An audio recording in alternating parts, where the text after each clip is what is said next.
அவனுக்கு முன்பாக எழும்புகிறார். அவருக்கு அழகும் இல்லை, சௌந்தரியமும் இல்லை. யாரை பார்க்கும் பொழுது நீங்கள் உன்னத பாட்டில் வாசிச்சிங்கன்னா, இந்த அதிகாரத்தை அப்படியே வச்சுக்கிட்டு நீங்கள் உன்னத பாட்டில் வாசிக்கும் பொழுது அவர் எவ்வளவு அழகானவர் வாசித்து பாருங்கள். உன்னத பாட்டு 2வது அதிகாரம், உன்னத பாட்டு 2வது அதிகாரம் முதல் வசனத்தை வாசிக்கிறோம். ஒரு அல்லேலியா சொல்லுங்க பார்க்கலாம். அவர் எப்படியா இருக்கிறார் அம்மா? அவர் சாரோனின் ரோஜாவும் பள்ளத்தாக்குகளின் லீலி புஷ்பமாக என்ன செய்கிறேன் இருக்கிறேன். அல்லேலூயா.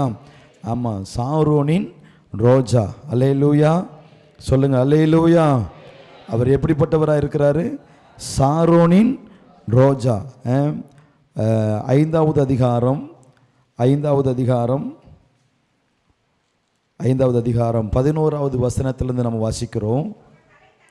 நல்லா கவனிங்க, எல்லாரும் எடுத்துக்கொள்ளுங்க.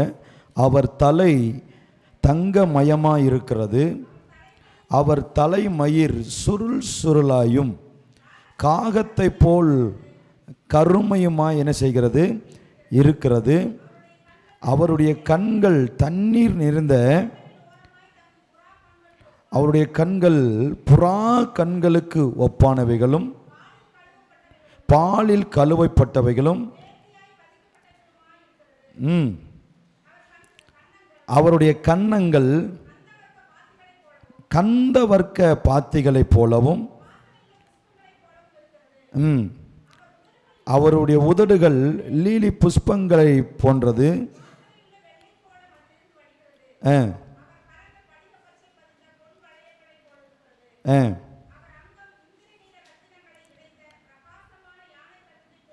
இருக்கிறது.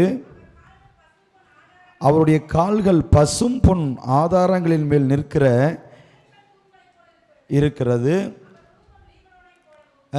கேதுரு மரங்களைப் போலவும் கேதுருகளைப் போலவும் சிறப்பாக இருக்கிறது. அவர் வாய் மிகவும் மதுரமாயிருக்கிறது. அவர் முற்றிலும் எப்படிப்பட்டவர்? அழகுல. இவரே என் நேசர், எருசலேமின் குமாரத்திகளே, இவரே என் சிநேகிதர். அல்லேலூயா. ஒரு அல்லேலூயா சொல்லுங்க பார்க்கலாம். நம்முடைய ஆண்டவர் எவ்வளவு அழகானவர் பார்த்தீங்களா? அவ்வளவு அழகானவர் இங்கே சொல்லப்பட்டிருக்கிறது. அவர் எப்படி இருந்தாராமா? ஏசாயா 53 அவருக்கு அழகும் இல்லை, சௌந்தரியமும் இல்லை. அல்லேலூயா. சத்தம் வரமாட்டேங்குதே. அல்லேலூயா. உன்னத பாட்டில் வாசிக்கும் பொழுது நம்ம ஆண்டவர் எவ்வளவு அழகானவர் என்று வேதம் எப்படி வர்ணிக்குது பார்த்தீங்களா? சாரோனின் ரோஜா. அவர் வாய், அவர் உதடு, அவர் முகம், அவர் கண்ணம், அவர் கண்கள். அல்லேலூயா சொல்லுங்க பார்க்கலாம்.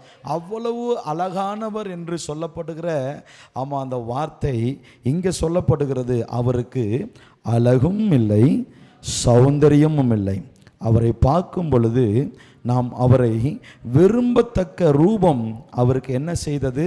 இல்லாதிருந்தது. அல்லேலூயா.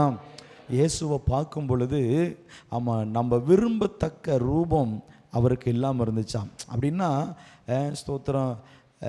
ஒரு சிலரில் பார்க்கும் பொழுது பார்த்திங்கன்னா அப்படியே ரொம்ப அப்படியே ஸ்தோத்திரம், எப்படி சொல்கிறது, எப்படி சொல்லுவோம், ரத்தம் அப்படி வடியும் இல்லையா?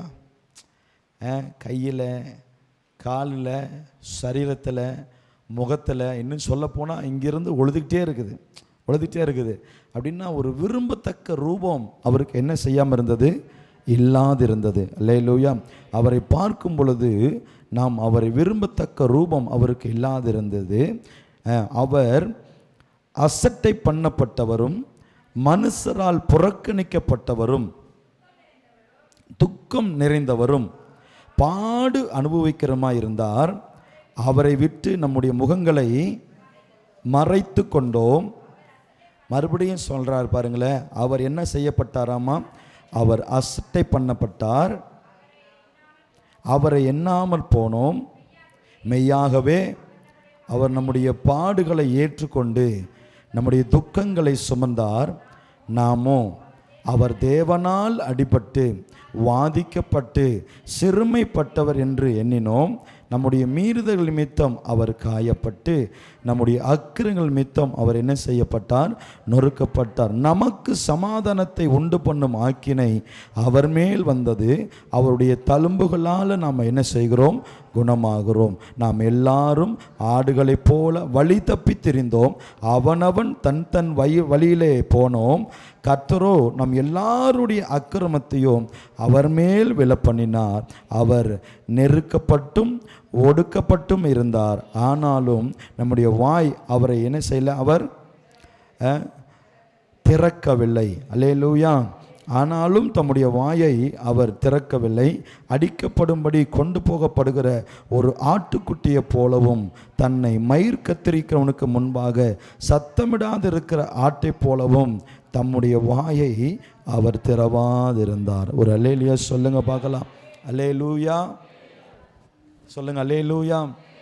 அப்பேற்பட்ட ஒரு தெய்வம், கர்த்தருக்கு ஸ்தோத்திரம். இவ்வளவு தூரம், ஆமாம் ஸ்தோத்திரம், ஒரு அருவருக்கத்தக்க ஒரு ரூபம், அவ்வளவு அழகான தெய்வம் இப்படி அசட்டை பண்ணப்பட்டதுக்கு ஒரே ஒரு காரணம் என்ன தெரியுமா?